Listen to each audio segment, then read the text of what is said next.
Hello, welcome to 21st century polymath, and this is our first video discussing a wide range of topics in all science and arts. And today we want to discuss about religion, science, and sex. And this is just going to be introduction to a very long series, because as you all know, sexuality is a very big thing in the world of science and in the world of religion. And we just want to discuss about sexual differentiation, sexuality seen from the religious viewpoint, and the sexuality seen from the scientific viewpoint. And we just want to say that we belong to the school of thought, to the scientific school of thought that views sexuality as, you know, as multifaceted and not necessarily as a dual or monolithic view that is held in some religions, not all religions. That has to be cleared up, because there are some religions that um, are very multifaceted when it comes to sexuality, and other religions are not multifaceted. So religion is divided on the issue of sexuality. But when it comes to science, there is no division. All in science, sexuality is multifaceted. And so we want to discuss about that. We also want to discuss about, we are in the identity, identity politics, identity movement, whereby you have a lot of people putting themselves in different sexual identity groups. And what has happened, of course, we know we have the LGBT movement, and then we have vis-a-vis, straight and sinners, straight against the sinners. So that is held by most religions, or some religions again, because not all religions are against the LGBT. Some religions are against LGBT. So, but even in those groupings, you get a different. You find that there is a lot of multifaceted expressions of sexuality, of sexual identity.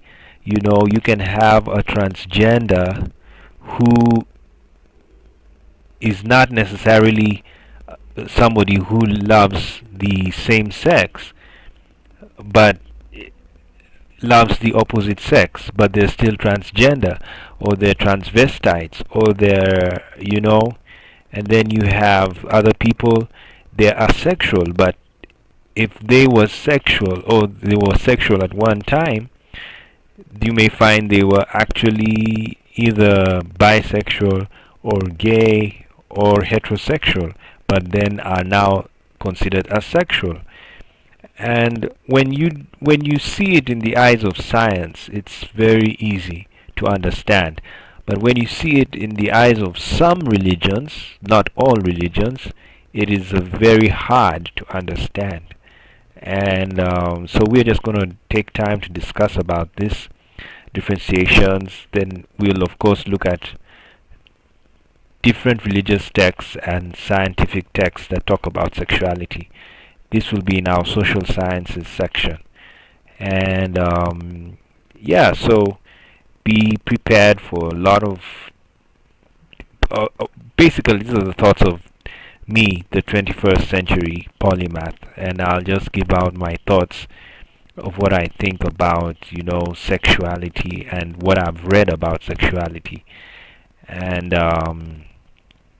And I hope you will pick up something. I was just like thinking about the whole incident of Sodom and Gomorrah. The way it's taught in many churches, because that's a story from Christianity and a bit of Islam. They see it like the act. The act was the problem. And what we know was it was maybe an issue of non-consenting sex. Non-consenting sex. Because even the story repeats itself again in Judges, and it was also again non-consensual sex, non-consensual homosexual sex. That was the issue. And then you find in the temple they had consenting homosexual sex. So you find there were two instances of homosexual sex in the Bible. So one was consenting and one was non-consenting. And the consenting one was allowed by certain kings. And some of the kings they were tolerant. Just like you can have presidents who are they can tolerate LGBT people, and other presidents don't. So there's really nothing new under the sun when it comes to tolerance. And that's just one angle of looking at sexuality. But the fact is that there was homosexuality in the ancient times. That is what those stories prove.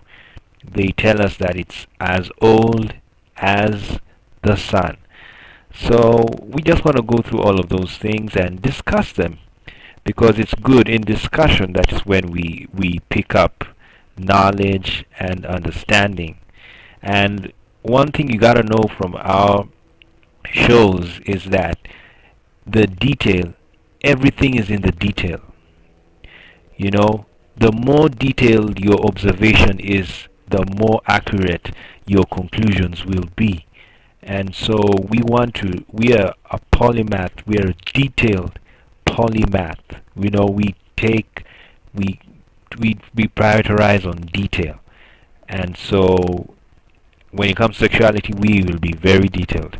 And we'll just give our thoughts and observations. So sit back and relax as we go through this channel. This is going to be the YouTube channel.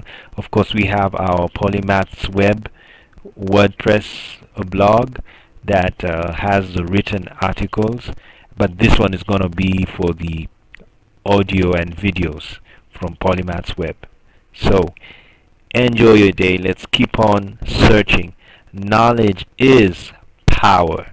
Go get it.